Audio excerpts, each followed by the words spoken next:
Hi, I'm Alex Ozdemir. I'm an academic researcher who studies and teaches cryptography, computer security, and privacy.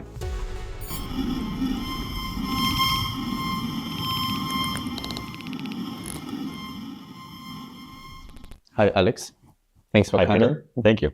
Hi, people. So for people who don't know you, can you say a few words? Like, what do you do? Yeah, so my name is Alex Ozdemir. I am an academic researcher in security, privacy, cryptography.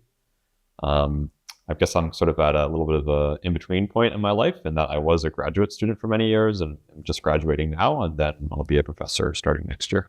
And right now I'm living in Boston, Germany. Okay, awesome.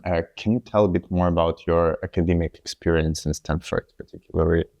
Yeah, I mean, for me personally, Stanford was really transformative in the sense that when I started graduate school, I was sort of ambiently concerned about centralization. And actually the way that I was expressing that at the time was I was reading about antitrust law and competition law. So I was sort of learning about the legal situation.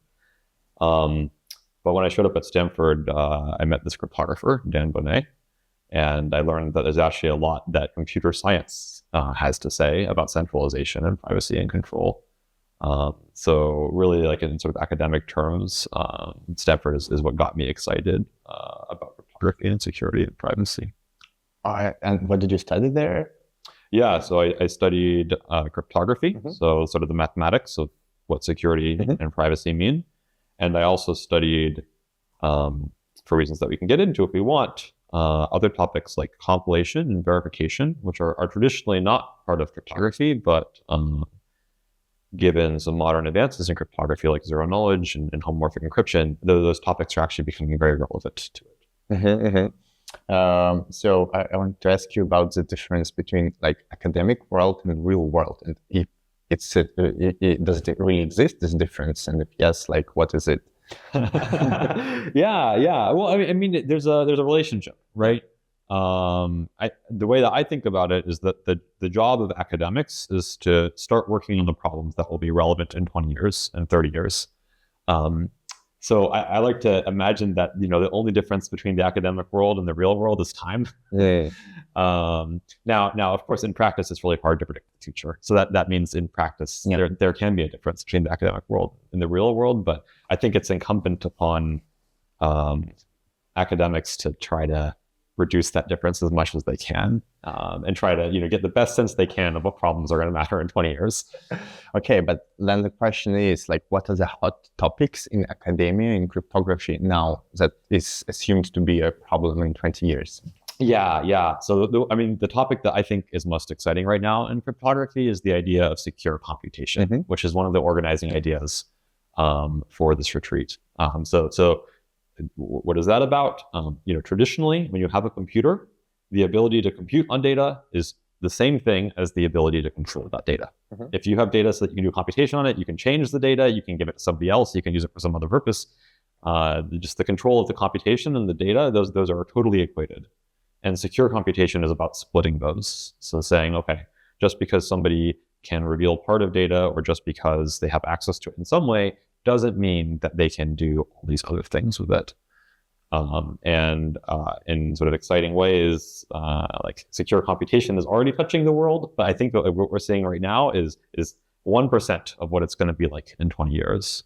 And so figuring out how we can make secure computation useful, I think that's the thing that we need to work on to set ourselves up well. Yeah, 100%. And I think it's like a hot topic now from many angles as well. Yes. It's not like for just future, but it's here. Yes.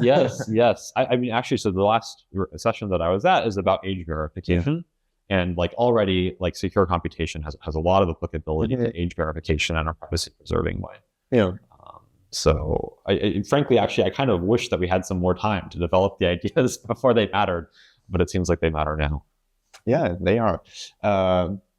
Okay, educational question. Like, what would you recommend for someone who wants to study cryptography? Maybe the person just like start to do that like on 101 level. Like, what would you recommend? How to approach that?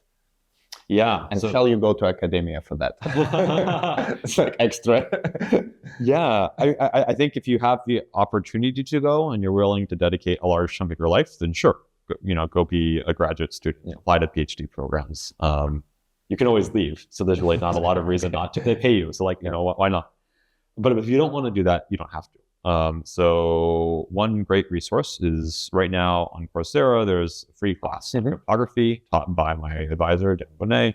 It's a great class. Yeah, I would highly recommend it to people if you're interested in sort of the mechanics of how things work. And frankly, but you also don't need to care about the mechanics. If you're interested in more like how does this relate to society, what can we do with it? There, I'm not as well versed in the good resources. Perhaps Web3 Privacy Now has some that would be relevant to people. Yeah, we have a few. And I hope this year we will have more on ZK because like we have, do you know Moon Math Guide? No, I don't. Okay, so there is one that we want to try in the course. Also, there is Oscar who has his like mini books on ZK for like beginners. So we want to adapt that for people as like a course, let's say. Yeah. Another good resource actually produced by 0xPark is I forget the title, but it's like Cryptography, 3 Easy Pieces. And what it does is so this is sort of good for people who are very mathy, but maybe don't think about privacy and haven't thought about cryptography before. It introduces you to, as you say, all this moon math in a way that's like gives you a sense of how things work, but isn't fully formal. So you don't bog down in that. And what if you are like progressing? What if you are like on 201 level? Like what you can recommend for people who are more advanced?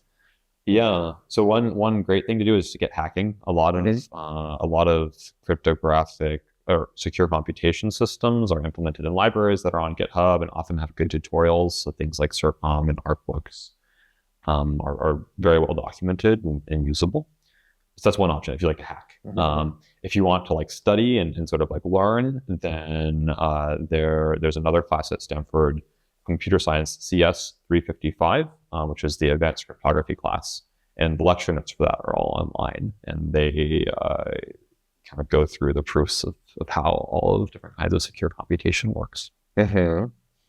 And you're going to teach yourself, right? I will, yeah. Next year. Yes, I will. So someone can apply potentially. They can, yeah. And certainly when I'm teaching, my stuff will be online as well. Oh, yeah, nice. So first, congratulations on your professor thing that you're studying next year. Can you tell more about like this, what you're going to do, and who it would be interesting to apply for you as a professor? Yeah, so like I said, I'm excited about secure computation. And what I specifically am excited about is the fact that any computational platform, including secure ones, needs a stack. So like, a CPU is great, it computes, but we don't use CPUs directly. We use compilers, we use databases, web app. Yeah, good. We've got this huge stack. We built it over the course of, the last 50 years on top of the CPU. And it helps us get value out of the CPU. I think that we're going to need a similar stack for these kinds of secure computation. And so what I'll be doing is focusing on studying what that stack should look like. What should the different layers be? What should their responsibilities be? What should the interfaces between them be? So I'm very excited about finding students who care about security and computation and privacy and cryptography, but are also interested in sort of like all of like the software design that goes into using it. And the reason that I'm excited about that is, the cryptographers, they've already drunk the Kool-Aid in secure computation. If you go to crypto, the big cryptography conference every year, whose shirt I'm wearing right now, like half the papers are about secure computation. All the cryptographers work on it. Like that's great. We need them to keep studying that, but like we need people looking at other parts of the stack even more because there aren't that many people that do. And what do you think are the main challenges for secure computation now? Yeah. So there's 2 challenges that I see. One of them is the performance of these systems. So privacy has a cost, unfortunately, but nothing says that the cost has to be high. Unfortunately, right now, for many secure computation systems, it is somewhat high. So ZK has gotten very practical through the work of a lot of great people. The other programmable crypto systems, the other secure computation systems are less so. So they need a lot of work. And this is like sort of like, you study the algorithms, you find more efficient ways of doing stuff. What computer scientists do, afterwards. So that's one challenge. The other challenge is that this is the first time that we've built a software stack where like every layer of the stack has security responsibilities. Where so on the CPU stack, the CPU has no real security guarantees. We achieve security at a very high level. So most of the stack doesn't know about or care about security or privacy. It turns out that's very limiting. That's why many CPU-based applications are not secure and private. In this new stack, security and privacy goes all the way down. So that means that we have to map it all the way down. And we have to figure out what that means. So like, what does it mean for my compiler to not just optimize my code or turn it into assembly, but also maintain security invariance as it's doing that? Like, what are the security responsibilities of every layer? These are things that these are questions that we haven't studied before, and we have to find answers to them. Yeah. I mean, it's a new deep level we are going, right? It's like going more hardware, which is an interesting kind of revival, like going back a bit, like in the 80s, like it feels for me. yes. Yeah. No, exactly. Like suddenly questions like how do you put together a processor from gates, suddenly they seem very relevant again, in a slightly new way. Yeah, and talking about 80s, so now I see some sort of revival of cypherpunk. Yes. What do you feel about that, and how do you feel cypherpunk now is different from back then in the 80s? Yeah. Oh man, that's a good question. I think it's exciting that there's a revival. I think it's good and it's timely. I mean, the zeitgeist clearly has changed. People are aware of the downside. I don't think that we've quite achieved 1984 levels of command and control, but the way I see actually is two stories here. So one story is the story that was delivered at the opening event of this conference, which was sort of looking at the successes, the widespread deployment of TLS and encrypted messaging, the existence of decentralized currencies. Like, these are huge technical feats. If you told me 20 years ago that they were going to happen, I probably wouldn't have believed it. And I think it's incredible that basically volunteers made all that happen. That's huge success. At the same time, the background is that computers have become widely deployed, and kind of like I inferred before I started grad school, computers are just fundamentally centralizing forces. And so I think that things are worse than they were, and so I think the need for the cypherpunk movement is greater. But I think that movement should also feel empowered, because right now the reason that things aren't even worse is because of the success of that movement. Yeah. Okay. Unfortunately, we have to round up because we are really short in time. So Alex, the last question for you about the future. Like, imagine that we won and we have the internet. Yeah. We want secure, private, whatever. What is this internet, and how it will change the life of people if it's there, like this ideal internet in some distant future? Yeah. The internet of your dream, let's say. Yeah.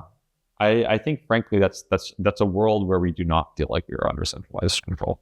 Yeah. I think that we have the privacy that we need in order to stop governments or large corporations from gaining information about us and exploiting us. I mean, I think it's a world in which we feel very free on the internet. Yeah, awesome. So thanks for coming. Yeah, my pleasure. Yep. Thanks for watching, guys. Ciao. Yeah.